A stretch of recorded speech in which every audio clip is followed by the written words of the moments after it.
Bueno, ¿se oye ahí? Más o menos, bajo. Hola, hola. Ah,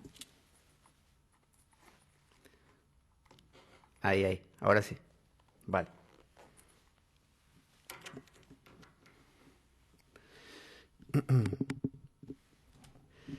Tal como lo cortés no quita lo valiente, así lo hilarante no quita lo profundo. Y dado que la vida es un juego, aquí comienza La espada de Damocles, la ficción más real que puedas concebir. La espada de Damocles es un programa que por mera falta de objetividad cree ser diferente. Personajes mitológicos salidos de los más profundos avernos, leyendas escabrosas y sin sentido, curiosidades inquietantes e inútiles, historias antiguas malversadas por nuestra incapacidad de entendimiento, y cuentos carentes de profundo significado. También pretenderemos, sin el menor éxito, entender al ser humano en toda su dimensión. En suma, si quieres desperdiciar tu vida, aquí comienza La espada de Damocles, la ficción más real que puedas concebir. La espada de Damocles se emite todos los lunes a través del estudio o desde el estudio de Radio Cuca de 11 a 13 horas y también domingos alternos que puedes consultar en las redes sociales, en la biblioteca de Oviedo, aquí mismo donde estamos ahora, donde grabamos el programa con presencia de público y entrada libre y gratuita. Lo hacemos de 12 a 13 horas los domingos. La Radio Cuca tiene la sintonía del 107.3 de la FM de aquí, de Oviedo. Puedes descargar nuestros programas grabados que subimos a iBooks a través de nuestra web www.espadaweb.blogspot.com o por iBooks mismo. También puedes mantenerte en comunicación a través de Twitter, @PabloJVeloso. Puedes enviarnos un correo a info@espadaweb.gmail.com para enviar opiniones, comentarios, sugerencias, lo que tú quieras. Puedes participar de nuestro grupo de Facebook llamado La Espada de Damocles y también tienes toda libertad para compartir este programa con tus contactos de cualquiera de las redes sociales y también para subirlo por tu cuenta a tus canales. Pero sobre todo sabes que no te lo puedes perder. Bueno, hoy tenemos un tema que, bueno, tiene que ver con la alquimia otra vez. Es un tema que me gusta, el tema de la alquimia, y me parece interesante porque toca mucho la psicología, sobre todo la psicología junguiana, a la que estamos muy acostumbrados en este mundo occidental, y también tiene nociones de cristianismo, de manera que, como es la religión reinante en nuestro mundo también aquí en Occidente, nos permite como redefinirlo y si nos habíamos querido deshacer de él porque nos parecía que no cuadraba en alguna cosa con nuestras perspectivas, bueno, nos permite redefinirlo, mirarlo de otra manera y quizás volver a transitarlo pero desde otro ángulo. De manera que ese camino que hagamos nos resulte mucho más familiar porque esa es una tradición con la que hemos crecido, sus símbolos son símbolos más afines a nosotros. El mismo Jung lo decía. Jung estudió mucho la filosofía china, de hecho escribió sobre el I Ching. También estudió la filosofía hindú, estudió la filosofía obviamente griega porque lo dominaba el griego, la filosofía que herencia de los latinos también, y sin embargo él decía, pese a todo, yo soy de tradición cristiana. Así que todo lo que él fue explicando lo enmarcó en gran medida con la alquimia, porque él sentía que eso era una manera esotérica o más profunda de entender a ese cristianismo que de una manera u otra igualmente lo llevaban los tuétanos. Vamos a comenzar con una historia que es de una diosa egipcia, porque bueno, la alquimia se remite a la Tierra Negra, que es lo que significa la alquimia, la Tierra Negra de Egipto. Y esta diosa nos va a abrir la puerta a la comprensión de una de las etapas de la alquimia. La alquimia tiene varias etapas por las que podemos pasar a lo largo de nuestra vida. Y estas etapas son etapas normalmente difíciles, son duras, son etapas que como cuando una ola nos coge en la orilla del mar y nos revuelca sorpresivamente y notamos que esa ola es mucho más poderosa que nosotros, que por más que intentemos descubrir dónde está la parte de arriba y dónde está el suelo, estamos girando vertiginosamente, desordenadamente y bueno, nos sentimos poca cosa ante esa ola. Bueno, de la misma manera nuestra psique, nuestros contenidos más profundos, muchas veces nos revuelcan. Y en la alquimia, esos procesos que hay que pasar, pero no una vez, sino muchas veces, porque no es un camino lineal que hacemos, sino un camino espiralado, donde pasamos muchas veces por el mismo sitio, y cada vez con la esperanza de que sea mejor, es decir, si uno agrega esto una conciencia de lo que está pasando, bueno, cada vuelta le da a uno un toque de maduración. De lo contrario es simplemente la desgracia de que a uno le pase esta etapa del proceso alquímico. Las etapas más importantes son cuatro y se corresponden con los cuatro elementos de la alquimia y los cuatro elementos de la filosofía griega, que son el fuego, el agua, el aire y la tierra. Y la etapa que vamos a ver hoy tiene que ver con el fuego y se llama calcinatio. Calcinatio. Las etapas tienen nombres así, latinos. Calcinatio, sublimatio, coagulatio y solutio. Y se corresponden con la calcinatio, con la calcinación, con el fuego. La solutio, con la disolución, con el agua. La coagulatio, con la tierra, que significa coagulación. Y la sublimatio, con el aire, que significa sublimación, ¿no? Volverse etéreo. Entonces, la calcinatio, que es lo que vamos a ver hoy, es un proceso que nos toca vivir y lo vamos a reconocer muy fácil muchas veces a lo largo de la vida, y es aquel proceso que nos cocina, básicamente. Es cuando hervimos, ¿no? Nos cocinamos interiormente de ira, de impotencia, de bronca, de un deseo coartado, un deseo que no puede cumplirse. Bueno, todos esos procesos generan dentro de nosotros como una especie de fuego que nos quema por dentro, que a veces, bueno, se expresa como, no sé, una úlcera, como un sarpullido en la piel, como una irritación de los ojos o como alguna otra dolencia, sobre todo de esa índole quemante, lacerante de fuego. Y bueno, la diosa que nos toca en este caso es la diosa Hathor, o también llamada Sekhmet, cuando la enfadan, ¿no? Como muchas personas, que así como el doctor Jekyll and Hyde, eran dos aspectos de la misma persona. Así también nosotros, cuando somos simpáticos y tranquilos, y nos enfadan por alguna razón, a veces, como pasa con Hulk, ¿no? Ese hombre verde, nos enfadamos y nos convertimos en otra cosa. Bueno, imaginemos que le ponemos un nombre a ese otro. Algunos dirían, bueno, son dos personas. En realidad es la misma, que se expresa de dos maneras. Entonces dicen que cuentan que un día Ra, el dios del sol egipcio, dios solar, creador del mundo y de los dioses, ya anciano, envió a uno de sus ojos a echar un vistazo por la tierra. Porque uno dice, voy a echar un vistazo. Bueno, Ra echaba de verdad un vistazo, echaba su ojo. Y entonces el ojo de Ra empezó ahí como si fuera un dron, a recorrer la tierra y a mirar qué hacía la gente. Porque el dios cristiano Yahvé lo hacía desde el cielo. Entonces no veía exactamente lo que pasaba. Ra era más detallista. Lo que vio el ojo no le gustó nada al anciano dios. Los humanos estaban empezando a faltarle el respeto y a burlarse de él.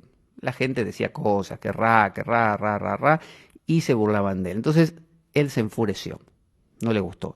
Después de haberlos creado de la nada, esos estúpidos humanos, decía Ra, se atrevían a desobedecerle, se merecían un castigo y para proporcionárselo tenía a su hija perfecta, llamada Hathor, que cuando se enfada obviamente es Sekhmet o Sekhmet. Sekhmet bajó a la tierra y se convirtió en una leona. O sea, la diosa Hathor, una diosa muy tranquila, muy dulce, muy amable, baja a la tierra por orden de su padre, de Ra, y se convierte en una leona. Por eso en las representaciones la vemos como una hermosa mujer con cabeza de leona. Y ávida de sangre, porque le dijeron a esta diosa Sekhmet que pusiera orden ahí en la tierra, ¿no? Ra le habrá dicho, hija mía, ve ahí y trata de que esta gente se encamine. Y bueno, cada uno entiende el encaminar de distintas maneras. Parece que Sekhmet tenía un entendimiento del encaminar medio sangriento. Entonces, ávida de sangre, empezó a devorar humanos por todas partes. Se comía a la gente. Humano que encontraba, humano que se comía. Y cuanto más sangre bebía, más sangre necesitaba. Veo cómo es eso, que es una especie de avidez y de adicción a la sangre. Entonces Ra y el resto de sus hijos lo veían desde el cielo y empezaron a preocuparse. Ra habrá pensado, ¿qué está pasando con mi hija? Yo no le dije que hiciera eso. Él quería dar un escarmiento a los humanos, pero no acabar con ellos. Entonces le entró la preocupación y se acordó de cuando era joven y les enseñó a sembrar la tierra y que eran tan felices juntos. Él se acordó de los tiempos en que él se llevaba muy bien con los humanos. Y había que parar a Sekhmet de alguna manera. Pero esta, Sekhmet, estaba borracha con tanta sangre y se negó a dejar de devorar gente. O sea, la población humana estaba siendo diezmada de una manera continua y en poco tiempo no iba a quedar un ser humano en pie en la tierra. Y por mucho que Ra se lo pidiera, ella seguía comiendo gente.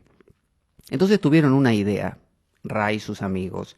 Una tarde que la leona dormía la siesta después de una gran comilona de humanos, vertieron ante ella vino de granadas, que era un vino que emborrachaba con mucha facilidad y tiene el color y la consistencia de la sangre.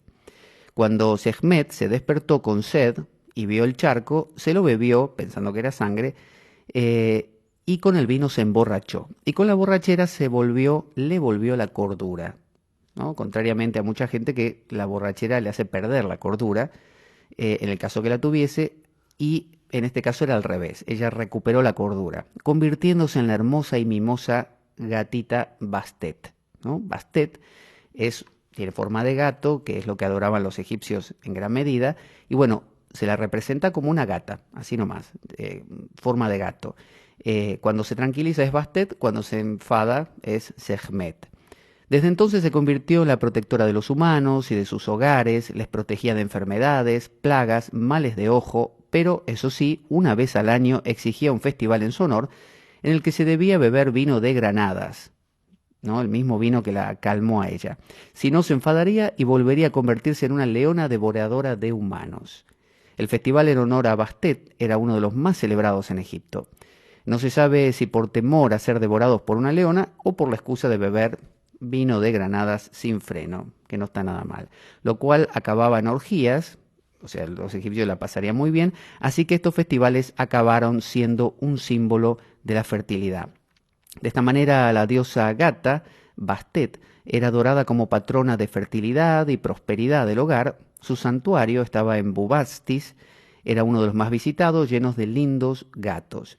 Y su hermana mayor, Sekhmet, es decir, la misma cuando se enfada, representada como una mujer con cabeza de leona, era adorada como señora de la guerra. También llamaban a Sekhmet la señora del oeste y a Bastet la señora del este.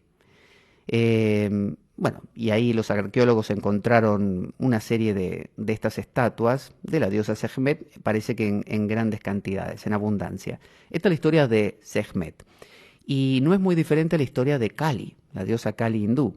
La diosa Kali hindú le pasó prácticamente lo mismo. Ella tenía que matar a unos demonios en una guerra que tenían los dioses contra los demonios, pero bueno, se enfervorizó, se le fue la mano y empezó a matar a todo lo que encontraba en el camino. Y el universo entero corría riesgo de deshacerse, de desaparecer.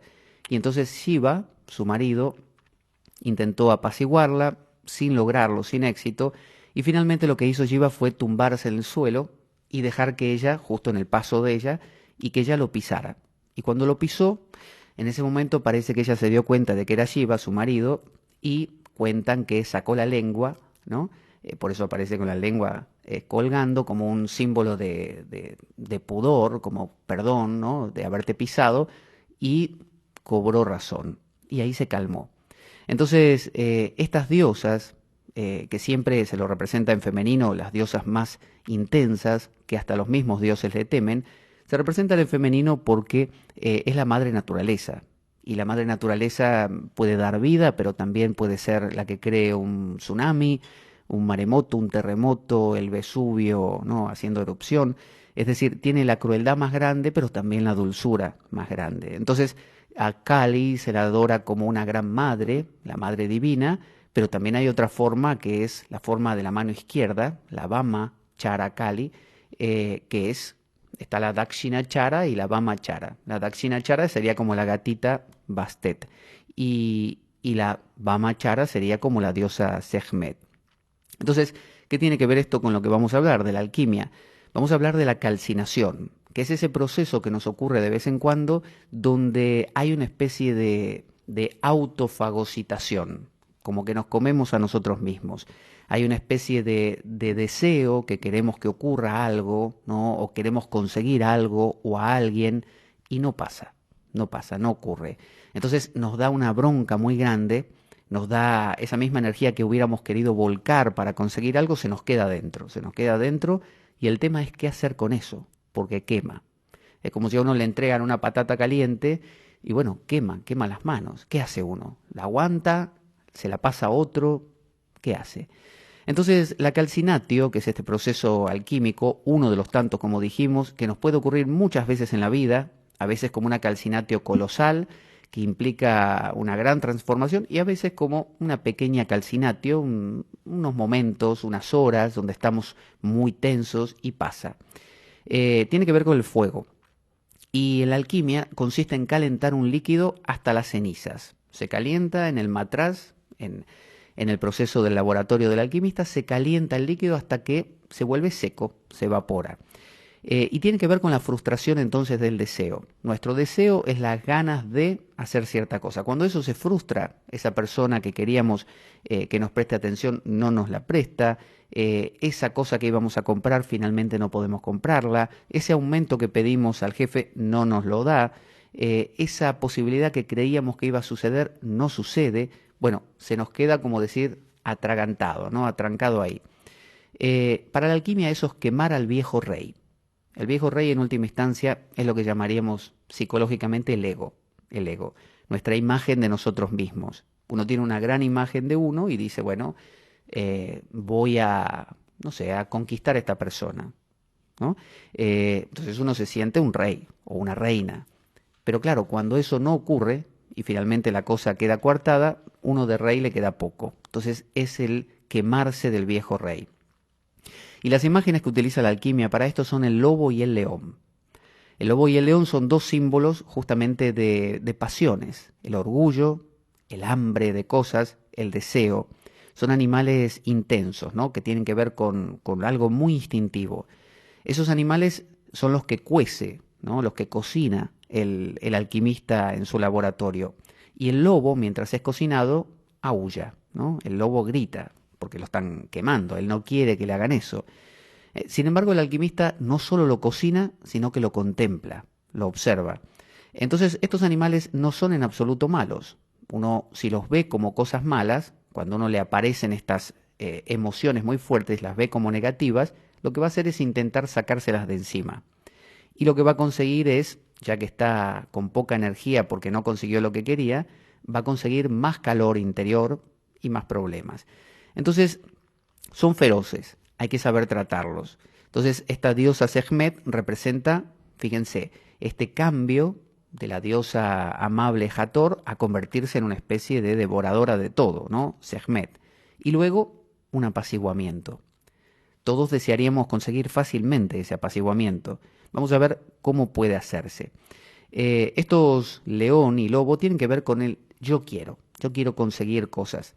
Y en la alquimia, al lobo y al león, fíjense qué importante, se le cortan las zarpas. Tienen zarpas con las que pueden lastimar. No se los mata. El alquimista no mata al lobo y al león. Ra no mató a su hija. No bajó y con un rayo la partió al medio. No, la apaciguó. Le dejó ser. De hecho, le permitió seguir con estas festividades bebiendo esto regularmente, tanto como a la diosa Kali se le sacrifican, creo que son cabritos, cosas por el estilo, y hay todavía sacrificios a la diosa Kali de carne, se le ofrece, que es muy raro para los hindúes, se le ofrece vino y algunos intoxicantes en algunos casos, es decir, hay un permiso, pero controlado. Es decir, se le cortan las zarpas al león y al lobo. Uno no se enfada por estar enfadado. Uno se da cuenta que está enfadado y mantiene ahí el enfado, pero con las zarpas cortadas. No lo deja expresar de cualquier manera. Entonces, hay una gran diferencia entre reprimir, permitir y solamente atestiguar. Entonces, la alquimia lo que hace es pone al lobo en el matraz, lo calienta y no lo reprime, no intenta quemarlo hasta que se muera. Tampoco lo deja salir del matraz y le dice, bueno, haz lo que quieras, destruye mi vida. Tampoco. le corta las zarpas y lo cocina lento y lo va mirando. Entonces, la propuesta de la alquimia es que cada vez que uno está en un proceso de calcinación, donde un deseo fue coartado y uno tiene todo atragantado ahí, toda la bronca, permitir que eso salga, que sería ir y matar a uno, no tiene sentido. Uno puede traerse toda clase de problemas o ser considerado como un loco en la sociedad. Y además, encima de todo, uno desconoce qué pasó. Uno deja salir eso y cuando regresa en sí, dice, yo no sé quién era ese que actuó así. No era yo. Tampoco propone la alquimia reprimir, porque reprimir sería intentar deshacerse de ese lobo, meterlo en lo más oscuro que se pueda, quemarlo, matarlo, y ya vemos que no se puede. Cada vez que queremos reprimir una emoción, acaba saliendo por otro lado, o acabamos convencidos de que el culpable de esa emoción es fulano, por lo tanto la proyectamos en otro y nos enfadamos con el mundo. La alquimia propone otra cosa. Propone que el lobo y el león se quemen con las zarpas cortadas, que Sekhmet beba su vino de granada y que tranquila se vaya aquietando y convirtiendo en la gatita Bastet, que se convertirá de la misma manera que lo hace Kali. Entonces, se trata en la alquimia de sacrificar el deseo para conseguir algo más. La alquimia dice, si das cauce a cualquier deseo que sientas, no lo conoces al deseo. El deseo va a expresarse y jamás vas a entender qué pasó ahí. Por lo tanto, la próxima vez te va a volver a pasar exactamente igual. Si lo reprimís, es decir, si no lo expresás, si te lo guardás y lo intentás hundir y decir, a mí no me pasa nada, estamos en las mismas. Lo desconoces. Y de hecho, un muerto en el armario, tarde o temprano huele mal. Se va a notar. Propone otra cosa, propone contemplar, ver qué dice ese lobo, pero cortarle las zarpas. Porque si uno no le corta las zarpas, puede acabar muerto en el intento. Entonces se trata de no culpar a otros, porque si uno culpa a otros, porque reprime eso, porque se quiere convencer de que uno no lo está sintiendo así, bueno, se va a enfadar con, no sé, amigos, parientes, pareja, quien fuera, pensando que ese fue el causante de esto. Algunos, por ejemplo, algunas personas deciden evitar la mayor posible, la mayor cantidad posible de relaciones humanas para evitar la calcinatio. Porque el principio es este, si yo deseo algo y al no conseguirlo me pasa esto, voy a intentar no desear nada para que no me pase nunca. Entonces me dicen, ¿quieres que hagamos tal cosa o que emprendamos tal proyecto? No, no, no, no, no, a mí no me interesa. Mira, te presento a una persona, no, no, no, no, yo estoy bien así. Es decir, una especie de no me intereso por nada, no me apego a nada, no me entusiasmo con nada, de manera que nada me capture hasta el punto que en el día que no pueda conseguirlo, realmente me deprima o me ponga así, con todo esto tenso. Entonces, evitar las relaciones tampoco es garantía, porque tarde o temprano esa memoria que tenemos de cosas deseadas aparece y acabamos en un proceso de calcinación. A veces más descontrolado todavía porque es un lobo o un león que durante mucho tiempo estuvo ahí postergado. Entonces, en la alquimia, el león es como Marte, el planeta Marte. Es un planeta muy intenso, muy impulsivo, y también como el planeta Plutón, que es todavía más intenso.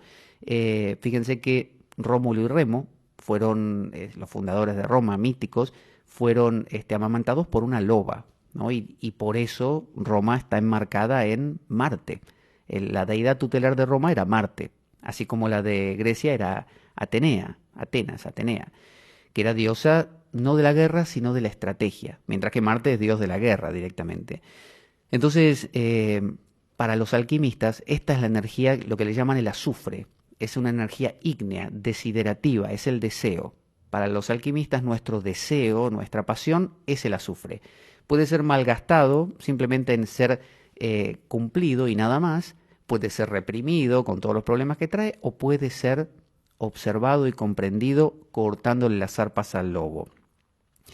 Entonces, Plutón, este planeta intenso, es un impulso ciego, es instintivo y es arcaico. Es decir, no se trata con esto de sentarse a dialogar con el lobo, como hizo ¿Se acuerdan San Francisco con el lobo del Gubbio? Que era un lobo que también se comía gente. Y él aparentemente charló con el lobo, hablando, como dicen, de tete a tete, y lo convenció de no comer a nadie más. Y lo aquietó, y ese fue un gran milagro. Entonces, quizás este hablar con el lobo racionalmente no es posible, pero sí observarlo y escuchar qué tiene para decir. Entonces, la calcinatio podríamos decir que es el purgatorio. Vieron que se dice que las almas que no están preparadas ni para ir al infierno porque no fueron tan malas, ni para ir al cielo porque no fueron tan buenas, van al purgatorio. Lugar donde no la pasa uno ni muy bien ni muy mal, pero es una purgación, es un lugar donde se desprenden esas últimas cositas. Bueno, la calcinación es un proceso que la vida nos presenta para que se quemen adherencias que quizá vamos arrastrando durante mucho tiempo. Pero para que se quemen verdaderamente y no vuelvan, uno tiene que observarlas y comprenderlas. Si viene un amigo mío a decirme algo y yo no lo escucho, va a venir 20 veces más, porque necesita que yo le preste atención y le entienda. El día que yo le entienda lo que me dijo y él se asegure de que fue así, se va porque ya cumplió y no vuelve más. Entonces, este lobo y este león, si no lo escuchamos, lo que nos tiene que decir, si ese enojo que tengo hoy, esa bronca, esa impotencia, no me siento un momento a observarla y simplemente intento deshacerme de ella o canalizarla y, no sé, romper un jarrón en mi casa, no la voy a haber comprendido. Entonces va a volver una y mil veces más. Entonces, la calcinatio es un proceso que en la alquimia nos obliga a mirar el interior, cuando eso ocurre. Y funciona, como decíamos, en espiral. Vuelve muchas veces en la vida. O sea que no hay que preocuparse si uno dice, bueno, hace poco tuve una bronca grande y se me pasó, no lo hice. No hay problema, va a venir 500 veces más. Y cada vez que viene, dicen los alquimistas, nuestra piedra filosofal, nuestra piedra en bruto, mejor dicho, se va purificando y se va acercando cada vez más a lo que le llaman el lápiz filosofal, la piedra filosofal. Entonces, a veces, como decía, si bajamos la persiana de nuestra vida para no relacionarnos, para no caer en alguna bronca y que no nos pase esto, muchas veces se produce lo que se llama proyección o transferencia y nos convencemos de que el otro es el que tiene la culpa. Entonces, muchas veces cuando uno va al gurú, al terapeuta psicológico, al sacerdote en tal caso también, al maestro de algún tipo, ese, si sabe lo que hace, va a actuar para nosotros como actúa el alambique o el atanor, que así se llama, donde los alquimistas meten al lobo y al león, como un contenedor. Es decir, un buen maestro va a ser aquel que nosotros le echemos toda la bronca y él no se enfade con nosotros, porque va a entender que estamos pasando por un proceso de calcinación, que nos estamos quemando, que hay un lobo ahí adentro nuestro. Y en lugar de insultarnos y decirnos váyase de aquí, no quiero saber nada, usted está loco, por el contrario, nos contiene. No nos da ni siquiera posibilidad de expresarlo, de decir, sí, tienes razón, porque bla, bla, bla. No, no, no. Nos contiene, nos escucha, no nos da pausa y deja como si él mismo fuera un matraz, un atanor que permite que ese calor se contenga ahí dentro hasta que algo pase, ¿no? Ese es el mejor maestro. El peor será aquel que justifique lo que nos pasa, sí, tienes razón, a mí me pasaría lo mismo en tu lugar, o sí, ve y dale un puñetazo a fulano, se lo merece. No, contener. Entonces, ¿qué es lo que tiene que ver con lo que se llama la meditación contemplativa, ¿no? Esa meditación u oración en el cristianismo de observar nada más, escuchar, ¿no? Hay una emoción dentro, no la combato, no intento deshacerme de ella, la observo. Observo cómo se quema el león y el lobo con las zarpas cortadas. Cortar las zarpas es eso, es observarlo y nada más. Entonces dice, el lobo puede surgir desde dentro también como enfermedad. Muchas veces la forma que tiene de expresarse una calcinatio es física. Muchas veces, no sé, cogerse una gripe, una bronquitis, una erupción cutánea, algún problema físico, es una manera en que tiene nuestra mente, nuestra psique, porque saben que físico y mente están unidos. Es decir, yo me preocupo, me estreso y me contracturo. O me duele el estómago, o me duele la cabeza. Así que el cuerpo responde a lo que la mente hace. Entonces muchas veces podemos detectar esta calcinación en síntomas físicos y contemplar el proceso de la misma manera, además de ir al médico. No enfadarse y decir, oh, joder, ¿por qué tengo yo, no sé, esta gripe? ¿O por qué tengo, no sé, erupción cutánea? ¿Por qué me pasa a mí? Hay tanta gente que no le pasa y a mí me arruina la vida. Observar, observar ese león que tiene algo para contar, como hizo Francesco con el lobo del Gubbio. Y el alquimista entonces colabora, colabora con el proceso, pero sin racionalidad, no lo racionaliza, no dice, bueno, estoy en la etapa de la calcinación, etapa número 23A, y significa que, bueno, el lobo hay que aguantarlo, que va a ser, y el león también. ¿Qué tal, león? ¿Qué tienes para contarme? Te aguanto unos días, no te excedas porque tampoco tengo tanta paciencia. Eso no funciona. Eso es reprimir, eso es querer controlarlo otra vez. Se trata de observar, observar el proceso sin intentar cambiarlo. Que en realidad eso es sumamente activo. Es muchísimo más activo que deshacerse de ello. Si yo tengo una emoción y la descargo rompiendo algo, se fue. Si yo tengo una emoción y la reprimo y la intento guardar, aparentemente se fue también. En cambio, si yo me quedo con ello, es mucho más difícil, más intenso. Entonces se dan sentimientos muy poderosos. Uno puede tener ganas de matar a otro, puede tener impotencia, ganas de acabar con su vida, lo que fuera. Eso es una calcinación. Es un deseo contrahecho. No valgo para nada, no sirvo, no puedo alcanzar mis metas, al final no logré nada de lo que quería o de lo que deseé siempre, lo perdí todo, ¿no? Entonces puede que uno tenga en esta etapa sueños, sueños por las noches, me refiero, sueños con fuego, donde cosas que se queman o que le atraigan en esa temporada, digamos, cosas ardientes, cosas calientes, que vea películas de, no sé, de guerra, donde matan gente, porque esa es su código en esos tiempos. Eh, entonces puede haber también en el entorno muertes de algunas personas cercanas, puede que suceda así, o enfermedades importantes. Es decir, el mundo interior y el mundo exterior son lo mismo. Entonces uno no es que se muera más gente porque a uno le está pasando esto, sino que uno antes no le prestaba tanta atención, no era tan significativo, y ahora no, se le murió, no sé, el perro al vecino, y a uno le tocó como si fuera el, no sé, el ser más querido del mundo. ¿Por qué? Porque uno está pasando por ese proceso. Entonces, el dolor, la crisis, las dificultades que presentan estos procesos son motivo de crecimiento, si uno los contempla. Si uno se deshace de ellos, no sirven para nada. Entonces, fíjense lo que le pasó a Hércules, que es otro personaje mítico muy conocido, griego, Heracles para los griegos. Hércules tenía que cumplir 12 tareas. Una de las tareas, el octavo trabajo de Hércules, consistía que el rey Euristeo se los pedía, ¿no? Que en realidad la intención era deshacerse de Hércules, porque Euristeo lo odiaba. Le pide matar a la hidra de Lerna. Y Quirón, que era el maestro de Hércules, que era uno que era un centauro, pero un centauro muy sabio, le dice esto a Hércules, antes de que vaya a buscar a la hidra, porque él no tenía ni idea dónde estaba la hidra, Hércules. Dice, nos elevamos arrodillándonos, conquistamos entregándonos y ganamos renunciando. Esa frase le dice Quirón, así tipo el oráculo de Delfos, frases así crípticas. Y Hércules habrá ido todo el camino meditando en qué quiso decir el maestro. Era como un koan zen. Y finalmente encuentra a la hidra en una caverna fétida, o sea, una caverna que tenía olor horrible, a podrido. Es decir, la encuentra ¿dónde? En el inconsciente. La hidra de Lerna uno no la encuentra a la vuelta de la esquina, en el medio del mercado. Uno la encuentra adentro, ¿no? Cuando tiene esos momentos donde ya no está con los amigos en el café o en el bar, o mirando una película divertido, no.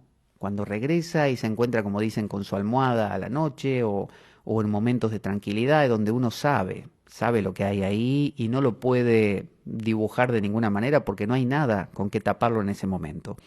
Esa es la caverna donde vive la hidra. Eh, entonces, ¿qué hace Hércules? Lanza unas flechas con brea en la punta, encendidas, con fuego, para obligarla a la hidra a salir. Y bueno, la hidra sale. Y entonces empieza a cortarle las cabezas a la hidra, pero descubre que cada cabeza que le corta le crecen 3 cabezas más. Así que se da cuenta que era como una especie de misión imposible. Cada vez que cortaba, más cabezas. Porque estas cuestiones son así. Si uno quiere intentar matar al lobo, bueno, mató el lobo de hoy. Genial. La bronca que tenía hoy desapareció.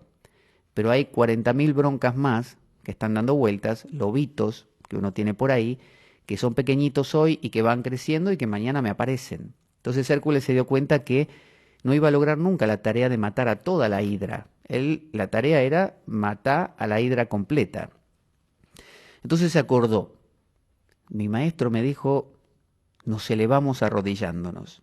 Entonces Hércules, que se ve que era muy literal, no captaba metáforas, él se arrodilló. Dijo, yo me arrodillo.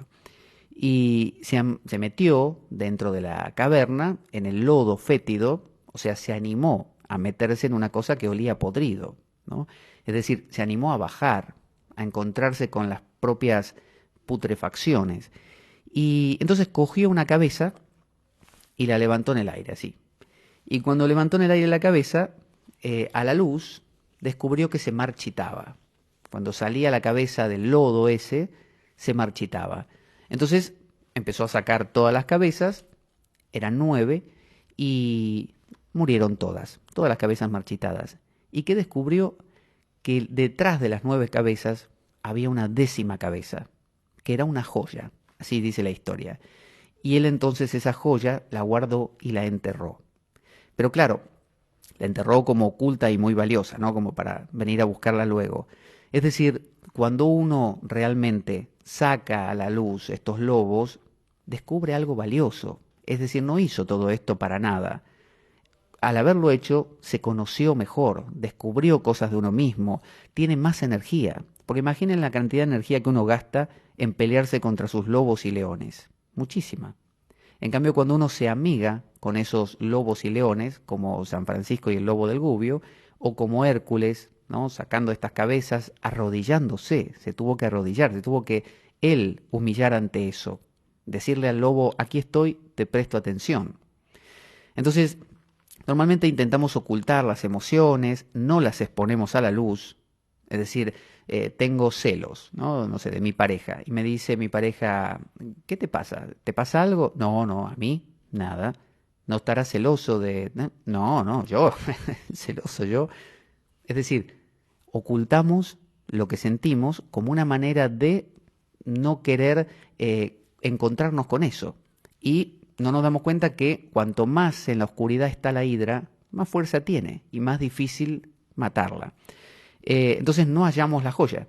Para hallar la joya hay que sacar de la oscuridad las cosas. Hay que, en tal caso, decirle al otro, sí, mira, la verdad que sí, que me siento pésimo, que estoy deprimido o tengo una bronca bárbara, estoy enfadado, me pasó tal cosa, no me salieron bien las cosas, me siento mal. Entonces, y se trata de, dice la alquimia, sostener y contener. Cuando se habla del celibato, por ejemplo, en la iglesia cristiana, siempre está mal visto esta idea de, represión, eso es represión. Depende cómo se entienda, ¿no? Tanto el ayuno como el celibato, como muchas de esas prácticas, si se entiende como un proceso de autoobservación, de observar al lobo, del deseo, ¿no? Porque yo tengo un deseo, por ejemplo, sexual, y lo consumo, perfecto, es decir, placer, pero lo comprendí, entendí qué pasó ahí. A veces, lo contrario, reprimirlo por siempre y hacerme un nudo e intentar no tener ningún deseo es el otro polo que también es igualmente inútil. Pero si yo me permito durante un tiempo contener algo, por ejemplo, si alguna vez alguien hizo un ayuno por unos días, de comida, por ejemplo, no de agua, habrá empezado a entender qué es el hambre. Hasta ese momento uno tiene hambre, come, tiene hambre, come, tiene hambre y come, ¿no? O tiene hambre, no tiene para comer ahí, espera un tiempo, come. Pero, ¿qué es el hambre? Uno solo sabe el hambre cuando estuvo 2 o 3 días, por alguna razón, sin comer, ya sea por un estudio médico o por lo que fuera. Y ahí dice, mira, esto es el hambre. Entonces, el lobo y el león, para conocerlos, hace falta contenerlos, no solamente expresarlos. No vale solamente eso. Entonces, cuando sostenemos realmente el proceso, ahí aparece la 10ª cabeza. y recuperamos una energía pospuesta, porque esa es una energía que se estaba perdiendo al no comprender de qué iba. Quizá la cosa tenía algo que decirnos que no nos enterábamos nunca porque solamente lo que hacíamos era hambre, comer, hambre, comer, hambre, comer. En cambio, al contenerlo un poquito, uno dice, ah, mira, no era eso lo que yo quería comer. En realidad, mi hambre me tiende hacia tal otra cosa o la comprendo. Algo dice. Entonces, por eso se dice, hay que enfrentar al dragón. Decía Rilke, o Rilke, no sé cómo se pronuncia, decía, si mis demonios me dejan, mis ángeles también lo harán. Entonces, intentar matar al lobo a toda costa es arruinarse la vida porque uno mata al deseo y no le queda vida después. Uno mató a sus pasiones. ¿Y después qué es? Una especie de ameba. Entonces, Plutón, por ejemplo, este planeta que yo digo que tiene que ver con esto, o este dios, eh, ascendió a la Tierra, él vivía en el mundo de los muertos 2 veces. Una vez para sanar una herida y otra vez para raptar a Core, que era una doncella. Resulta que Core era una chica muy linda, muy amable, y Afrodita la vio y la vio muy simplona. Afrodita era la diosa del amor, pero no de un amor así platónico, era de un amor así voluptuoso y pasional. Y la vio a Core y dijo, a esta chica le falta foguearse un poco, ¿no? Le falta vida, le falta experiencia, vamos a dársela. Entonces le pide a Eros, a su hijo, dios del amor, Cupido, que lo pinche con una de las flechas a Plutón, nada menos, al dios de los muertos, para que se enamore de Core. Entonces Plutón quedó, pero encantadísimo, que la veía a Core, que recogía flores todos los días, así como Core era como la pequeña casa en la pradera, más o menos, así, dulce, amable. Y entonces Plutón, ¿qué hace? Un día sale a la superficie, se abre la Tierra, con su casco que le hacía invisible la cabeza, la rapta, la viola, es decir, la inicia, ¿no? La inicia en los misterios de la muerte, es decir, la madura. Ya no es la tonta Core que simplemente juntaba flores, ahora entendió de qué va la vida, ¿no? La inicia, la viola. Quien ahora se convierte de Core se pasa a llamar Perséfone, que significa la que ama la oscuridad. Amar la oscuridad es animarse a ver eso que hay dentro nuestro que normalmente tapamos con actividad. Voy acá, voy allá, me río, jajaja, que la película, que el libro, que la charla. Bueno, el encuentro con esa, no sé, vastedad, ese desierto que le dicen a veces. Bueno, eso es amar la oscuridad. Y ahora es una mujer, ya no es una niña. Entonces Deméter, la madre de Core, se entristece y por 7 años nada crece. Es la diosa de la naturaleza y dice, mi hija no está, me seco. Durante 7 años los griegos se quedaron con un mundo seco. Entonces, como Perséfone comió una granada, una fruta, en el submundo y se decía que quien coma algo en el submundo no puede salir más, quedó ahí prendada. Y la granada es un símbolo, ustedes saben, de fecundidad y de sangre menstrual también. Entonces, ella no podía regresar de forma permanente, pero hay que salir en algún momento, hay que regresar, y Perséfone entonces regresa unos 3 meses por año, que es cuando viene la primavera y todo florece otra vez porque su madre está contenta, y Perséfone vive en 2 mundos, el mundo profundo, un tiempo al año, y el mundo superficial. Imagínense que cada vez que subía contaría cosas apasionantes, cosas profundas. Bueno, nosotros vivimos igual. Podemos ser una especie de Core, ¿no?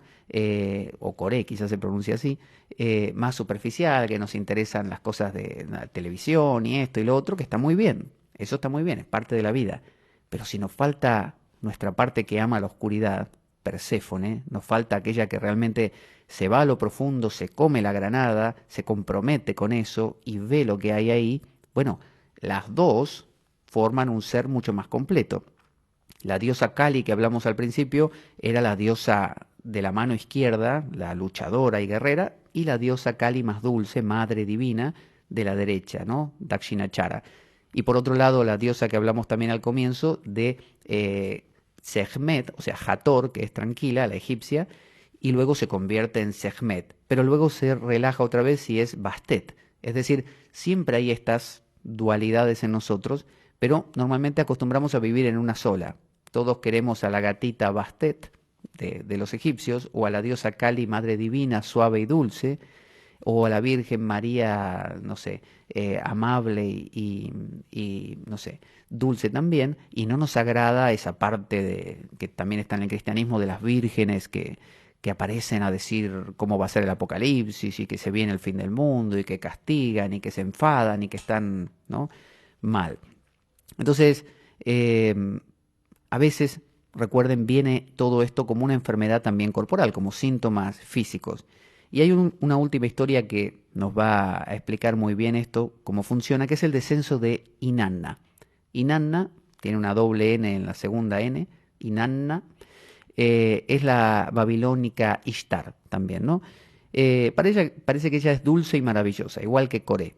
Es decir, en distintas culturas tenemos la misma esencia porque la intuición humana es la misma. Hay que ir a lo profundo. La vida con lo superficial no alcanza, no alcanza. Es demasiado insatisfactoria, se pierde demasiada energía. No hay que ir a vivir al mundo ese y quedarse ahí. Hay que alternar. Entonces, Inanna es dulce y maravillosa, pero su hermana, que se llama Ereshkigal, ¿no?, la hermana mala, ¿no?, es la diosa oscura de abajo, del infierno. Tiene una hermana que es la diosa del mundo de los muertos. Ereshkigal, se le muere el marido a Ereshkigal, y entonces tiene que bajar Inanna al funeral del marido de su hermana. Entonces, Ereshkigal, que está sumamente enfadada, está enfadadísima porque se le murió el marido, porque ella tiene que estar ahí en el mundo de los muertos y no le gustaba que le toque eso, ¿no? Está enfadada, dice, Inanna está ahí arriba, a la luz del sol, disfrutando, y yo acá en el mundo de los muertos. Entonces, cuando baja Inanna, la quiere hacer trizas, le quiere hacer de todo a Inanna. Entonces, Inanna, Ereshkigal, perdón, decide castigarla. Y hay 7 portales al mundo subterráneo. Entonces, Inanna, por orden de Ereshkigal, se tiene que ir despojando de sus ropas en cada portal que lleva hasta el encuentro de Ereshkigal, hasta llegar desnuda. Y llega desnuda ante su hermana Ereshkigal. Y tiene que, por pedido de Ereshkigal, adorarla, ¿no? Decirle, Ereshkigal, tú eres lo mejor, la más grande de todas. Es decir, tiene que humillarse. Y Ereshkigal entonces se siente con todo esto importante. Ereshkigal está actuando, quizás sin saberlo, para bien de Inanna, porque la está iniciando, la está cambiando, le está sacando, como dándole una bofetada de su superficialidad, mostrándole que la vida es más que eso. Entonces, Ereshkigal no le bastó eso y la mata a Inanna directamente, la mató. Y la colgó de un gancho, como gancho de carnicero así, para que se pudra. Así nomás, esa era la hermana de Inanna, ¿no? Muy simpática. Entonces, Plutón, este planeta, esta energía, de que hablamos de la calcinatio, de la alquimia, nos destruye. No es un proceso agradable. Quemar al lobo y al león no es que uno dice, ay, mira, el lobo y el león cómo se queman, ay, mira, está aullando ahora. No, duele, duele y mucho. Es más fácil culpar a otro y decir esto por causa del gobierno, esto por causa de mi familia, esto me lo hizo esta que me dejó. Eso es más fácil. O expresarlo y ir y matar a uno, o pelearse con otro, decirle, ¿no?, a gritos a alguien algo en la cara, pero quedarse con eso para ver por qué hay adentro, eso es fuerte, muy fuerte. Entonces, eso es como que nos cuelguen de un gancho, Ereshkigal en el mundo de los muertos. Y esto pasa, hagamos lo que hagamos. No hay salida. Estas calcinatios ocurren regularmente. Lo que pasa es que a más conciencia, más armónico el proceso. A menos conciencia, más doloroso el proceso y más repetitivo. Entonces, Ereshkigal no queda ahí la historia. Está embarazada y está furiosa por haber sido violada. A ella la violaron también, a Ereshkigal, y la relegaron al submundo. Entonces está enojadísima. E Inanna, antes de bajar, le había pedido a Ninhubar, que era como una especie de asistente femenina, creo, que si no regresaba en 3 días, la rescatase. Entonces Ninhubar le pide al padre de Inanna y al abuelo de Inanna, o al marido de Inanna creo que es, que la ayude.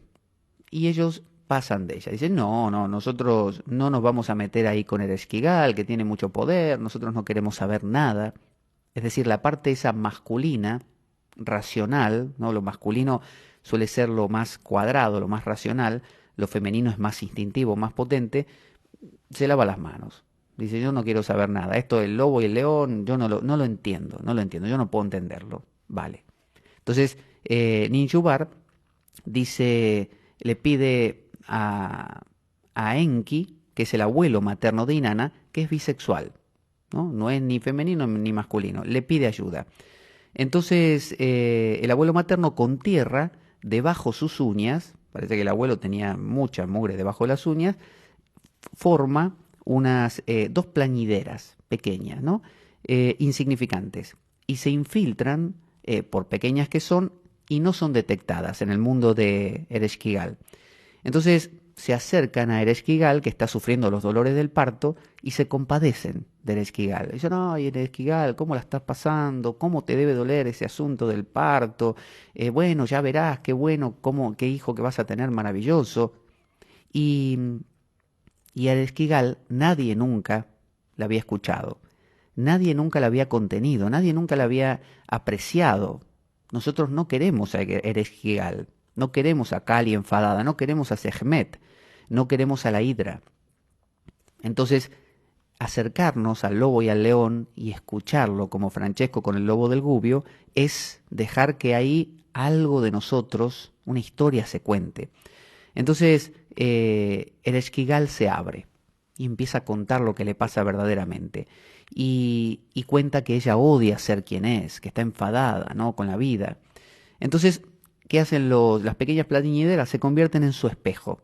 Le van, como la técnica de Carl Rogers, le van haciendo como, devolviendo todo lo que dice. Por ejemplo, Ereshkigal dice, esta vida que me tocó, y las plañideras le dicen, sí, esta vida que te tocó, así. Le van repitiendo la cosa que se sienta como acompañada, como que hay alguien que la entiende. Entonces, la valoran, la aceptan, la entienden, aunque ella se esté quejando todo el tiempo. Y Ereshkigal les concede un deseo debido a esto. Y ellas obviamente piden que Inanna reviva, regrese. Y entonces Inanna obviamente regresa. Y esas plañideras son la clave. Es decir, uno debe acercarse a la Hidra, al lobo del Gubbio, al lobo y al león de la alquimia, ¿a quién más? A Kali, a Sekhmet, con esa actitud de entender, de escuchar, de valorar, de apreciar a la propia ira. Estamos hablando de eso, la ira, la bronca, la impotencia, el autodesprecio, ¿no?